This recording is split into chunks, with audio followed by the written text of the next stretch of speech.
warahmatullahi wabarakatuh. Bagaimana kabarnya hari ini adik-adik? Ibu harap kabar adik-adik di rumah sehat, bahagia, dan luar biasa. Nah adik-adik, sebelumnya perkenalkan, nama Ibu Deza Ramadiana. Di sini Ibu akan belajar bersama adik-adik. Nah sebelumnya adik-adik, Ibu mau bertanya dulu nih. Untuk adik-adik yang di rumah, apa sudah mandi? Harus sudah mandi adik-adik, karena untuk memulai kegiatan dan pembelajaran kali ini dimulai dari badan yang sehat, segar, dan juga nyaman agar aktivitasnya berjalan dengan lancar adik-adik. Nah sebelum itu ada yang lebih penting nih adik-adik. Adik-adik di rumah udah pada sarapan? Harus sudah sarapan ya adik-adik di rumah, karena sarapan itu sangat penting adik-adik. Kalau kita tidak sarapan, kita akan merasa lelah dan pikiran kita tidak akan fokus kepada kegiatan kita hari ini. Nah untuk itu Ibu mohon adik-adik di rumah untuk sarapan terlebih dahulu ya. Oke adik-adik, di sini kita akan belajar tentang materi kelas 2, tema 4 tentang lingkungan hidup bersih dan sehat, subtema 3 dan pembelajaran 3, yaitu tentang lingkungan hidup dan sehat di lingkungan bermain. Adik-adik pasti suka bermain kan? Nah, itu lingkungannya harus bersih dan sehat juga adik-adik. Nah, kemarin kita sudah belajar tentang lingkungan bersih dan sehat di sekolah, dan juga sudah belajar lingkungan bersih dan sehat di rumah. Nah sekarang kita akan belajar lingkungan hidup bersih dan sehat di tempat bermain. Nah sebelumnya adik-adik, di sini Ibu akan menyampaikan tujuan pembelajaran kita kali ini. Adik-adik mau simak ya, dan harus diikuti pula ya adik-adik ya. Nah yang pertama, siswa dapat mengidentifikasi langkah-langkah dalam membuat karya pantun yang imajinatif. Yang kedua, siswa dapat menentukan ruas garis bangun ruang. Dan yang ketiga nih, siswa dapat menentukan kosakata. Ibu mohon ya, Ibu harap adik-adik di rumah bisa mencapai tujuan pembelajaran kali ini adik-adik ya. Agar tadi apa? Harus sudah sarapan dan mandi, maka pikiran kita akan fokus pada pembelajaran kali ini. Nah adik-adik, Ibu akan menampilkan gambar di samping Ibu nih adik-adik ya. Di samping Ibu nih gambarnya. Ada gambar apa? Ya benar, pasti belum tahu ya. Ini adalah gambar Dayu dan teman-temannya adik-adik. Mereka sedang membuat kerajinan. Nah, kerajinan apa sih yang mereka buat? Mereka sedang membuat kerajinan dari tanah liat. Nah adik-adik, banyak ya kerajinan yang dibuat dari tanah liat ini. Apa saja sih kerajinan yang dibuat dari tanah liat? Nah adik-adik, gambarnya ada di samping Ibu nih. Gambarnya ada di layar kalian juga. Di situ ada gambar teko dan juga cangkir-cangkirnya, lucu-lucu ya adik-adik ya. Ada gambar juga tempat pensil. Nah tempat pensil juga dapat dibuat dari tanah liat adik-adik. Dan juga ada patung beruang nih, yang biasanya adik perempuan nih yang suka boneka ya, pengganti boneka. Ini terbuat dari tanah liat, yaitu patung beruang. Ada juga ini vas bunga ya adik-adik ya. Pasti di rumah adik-adik punya kan vas bunga? Pasti ya.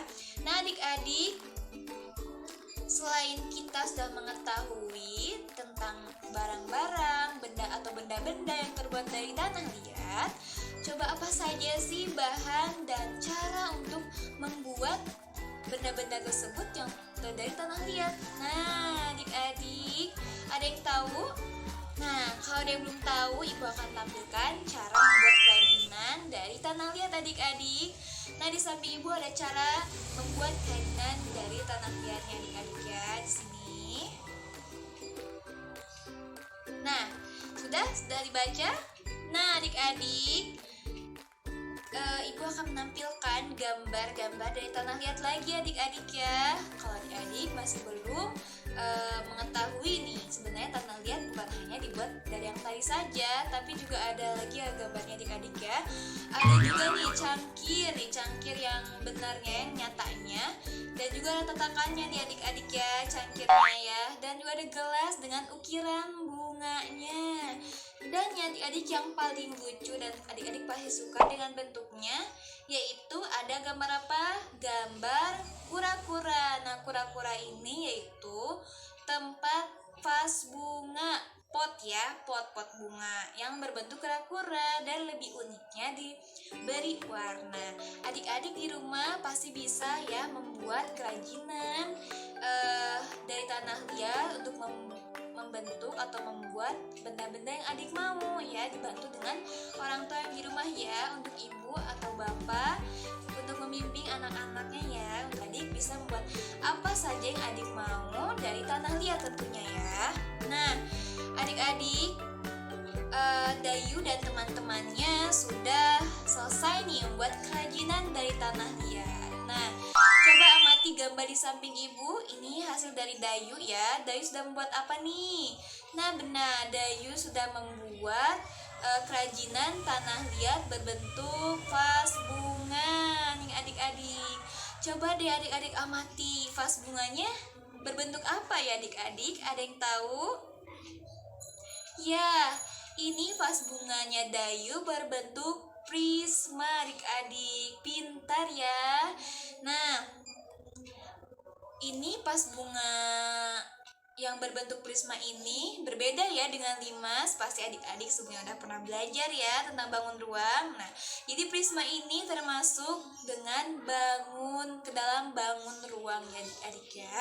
Kenapa ini namanya prisma segitiga adik-adik? Coba kenapa disebut prisma segitiga? Ada yang tahu? Nah, karena atap atau tutup prisma tersebut, atap dan alasnya itu berbentuk segitiga adik-adik ya. Makanya disebut dengan prisma segitiga tegak. Nah, adik-adik nih, adik-adik pasti sudah pernah kan dengar tentang ruas-ruas garis pada bangun ruang? Pernah dengar? Nah, adik-adik juga pasti masih ingat nih, ruas-ruas garis pada bangun ruang itu disebut juga dengan rusuk. Nah, adik-adik pasti tahu rusuk ya. Nah, jadi garis garis ruas-ruas garis itu dapat disebut dengan rusuk ya adik-adik ya. Pasti kalian lebih mengenal tentang rusuk. Nah, untuk itu kita akan mempelajari tentang rusuk pada prisma segitiga ya. Ini ada gambarnya. Itu ya adik-adik ya. Kita coba sebutkan nih. Kita analisis dulu ya adik-adik ya. Kita lihat gambarnya. Ini ada rusuk AB, ada BC, ada AC, ada apa lagi? DE, ada EF, dan juga ada DF. Selain itu ada apa lagi? Ada AD, BF, dan CF. Nih adik-adik, jadi semuanya ada berapa nih rusuk dari prisma segitiga tegak? Ada 9. Ada 9. Ye, adik-adik pinter ya di rumah ya. Jadi prisma segitiga itu memiliki 9 rusuk ya adik-adik ya. Nah, coba untuk lebih paham lagi, ibu mau coba kita itu bersama-sama lagi ya. Bukan itu namanya, kita cari tahu bersama-sama lagi ya rusuk prisma. Oke adik-adik, nih ibu mau mencoba lagi nih untuk kita mencari ruas garis atau rusuk secara bersama-sama ya. Nah, lihat ini gambar nomor 1 ya adik-adik ya. Ini namanya prisma segitiga BCD FGH. Coba ya kita cari ya. Ada BC, ada CD, ada BD, ada FG, ada GH, ada FH, ada DH, ada BF, dan ada CG. Nah adik-adik, semuanya ini ada berapa rusuknya? Ada 9, sama kayak sebelumnya ya. Nah adik-adik, itulah cara mengetahui ruas garis atau rusuk pada bangun ruang. Ibu yakin nih adik-adik pasti sudah paham ya cara mencari tahu ruas garis atau rusuk pada bangun ruang. Nah adik-adik, tadi Dayu dan adik-adik juga bersama teman-teman Dayu telah membuat kerajinan ya. Coba adik-adik perhatiin deh. Adik-adik membuat kerajinan dari tanah liat, itu dapat membuat lingkungan menjadi kotor kan? Benar? Nah, setelah membuat kerajinan dari tanah liat ya, Ibu harap adik-adik dapat menjaga lingkungan tetap bersih tanpa ada kotoran. Jadi setelah membuat kerajinan dari tanah liat, itu harus segera langsung dibersihkan ya adik-adik ya, agar lingkungannya bersih dan sehat sesuai pada pembelajaran kita sebelumnya ya adik-adik. Kita akan membahas tentang lingkungan bersih dan sehat di tempat bermain. Benar, adik-adik pintar sekali. Jadi setelah bermain apapun selain bermain tanah liat, adik-adik harus segera membersihkan ya, agar tempat bermain adik-adik tetap bersih dan juga sehat ya adik-adik. Nah, untuk itu kita adik-adik ya setelah membuat kerajinan nih, adik-adik sudah merapikan kan? Nah, coba nih adik-adik perhatiin ya percakapan Dayu dan teman-temannya berikut ini. Teman-teman, tempat kita menjadi becek, kumuh, dan banyak bercak-bercak tanah. Tempat ini harus kita bersihkan kembali. Betul kata Dayu. Tempat ini juga berantakan. Kita juga harus merapikannya kembali.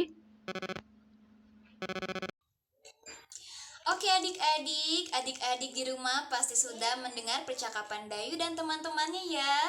Apa yang disampaikan? Nah, setelah bermain kita harus segera merapikan tempat bermain kita agar selalu bersih dan sehat. Oh ya adik-adik, tadi pada percakapan Dayu dan teman-temannya, adik-adik pasti mendapat kosakata baru. Nah, kosakata apa ya itu? Untuk menguji kemampuan adik-adik nih dalam mendengar percakapan Dayu dan teman-temannya, Ibu ada kolom dari teka-teki silang berikut ini nih di samping Ibu. Kalian bisa mendengar gak? Bisa mengisi gak? Nih dia. Nah, di situ ada soal yang pertama yang berair, ada yang kedua ada noda atau kotoran berupa bintik-bintik kecil, dan yang soal ketiga yaitu kotor dan tercemar. Soal pertama itu mendatar, jadi adik-adik isi yang mendatar. Mendatar itu bagaimana? Mendatar itu lurus ke samping. Dan soal kedua dan ketiga itu ada menurun ya adik-adik. Jadi jawabannya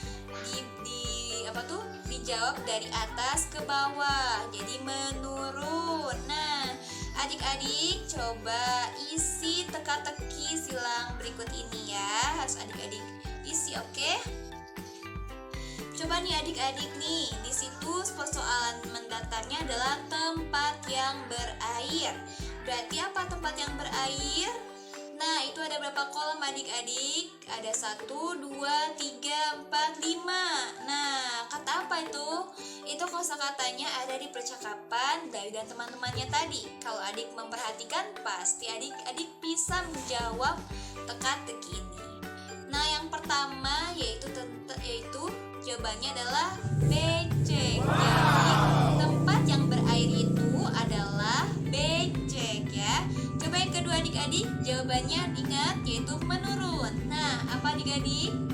Noda atau kotoran berupa bintik-bintik kecil. Itu apa?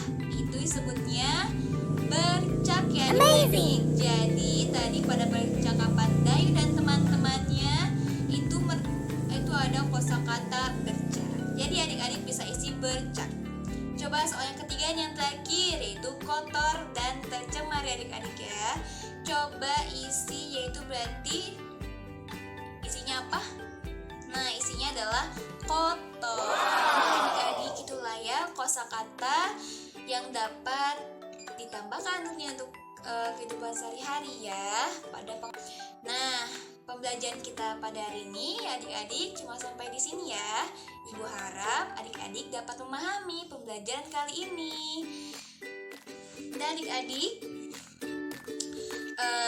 sekian yang dapat Ibu sampaikan. Mudah-mudahan adik-adik di rumah selalu sehat dan juga bahagia dan luar biasa di rumah dan dapat mengikuti pembelajaran selanjutnya ya adik-adik ya. Dan jangan lupa harus dapat melaksanakan pembelajaran yang tadi telah kita pelajari adik-adik ya.